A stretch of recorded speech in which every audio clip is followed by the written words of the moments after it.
Le volant agit uniquement sur les roues avant et il faut savoir que les roues arrière ont un parcours plus court que les roues avant. Le positionnement des mains sur le volant est le suivant. Nous allons appliquer le principe des aiguilles d'une horloge.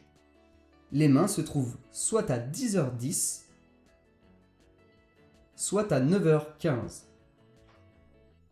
Il y a 3 règles à respecter absolument. 1. Toujours tirer le volant et surtout ne pas le pousser. En effet, lorsque l'on tire un objet, on a une parfaite précision du geste et de la force appliquée, ce qui n'est pas le cas quand on pousse. Prenez l'exemple d'une porte de placard qu'on claque parce qu'on a donné trop de poussée. Il ne nous arrive jamais de trop tirer, c'est la même chose avec le volant. 2. Pas de main dans la moitié inférieure du volant. Sinon, on bloque les articulations des poignets, des coudes et des épaules dans une position dangereuse car on ne peut plus manipuler correctement le volant. 3. Les pouces doivent se trouver sur la couronne et pas à l'intérieur. Sinon, on se crispe sur le volant et cela va avoir un double impact négatif. Une fatigue musculaire prématurée et surtout des écarts de trajectoire dangereux lors de manipulations annexes comme les passages de vitesse.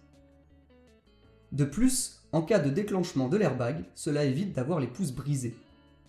Pour manipuler le volant, 3 techniques sont utilisables en fonction de la situation rencontrée. Il faut savoir que la première technique est incluse dans la deuxième et que la deuxième est incluse dans la troisième. 1. Face à une courbe qui tend vers la ligne droite. Tirez légèrement le volant dans la direction souhaitée. Pour remettre les roues droites, il suffit de tirer le volant à l'opposé. 2. Face à un virage. On utilise la technique du tirer-glisser, comme ceci. Le rythme de cette technique est doux et sans précipitation. Cela permet d'ajuster en permanence la trajectoire. 3. Tournant, autrement dit pour les angles droits, voire au-delà. On utilise la technique dite de chevauchement. Les mains se chevauchent successivement, comme ceci. Cette technique permet de braquer au plus court. Pour ces 3 techniques, le volant s'utilise uniquement sur le quart supérieur gauche ou le quart supérieur droit, jamais au-delà. Cela permet d'ajuster la trajectoire en permanence et évite de donner d'un coup trop d'amplitude.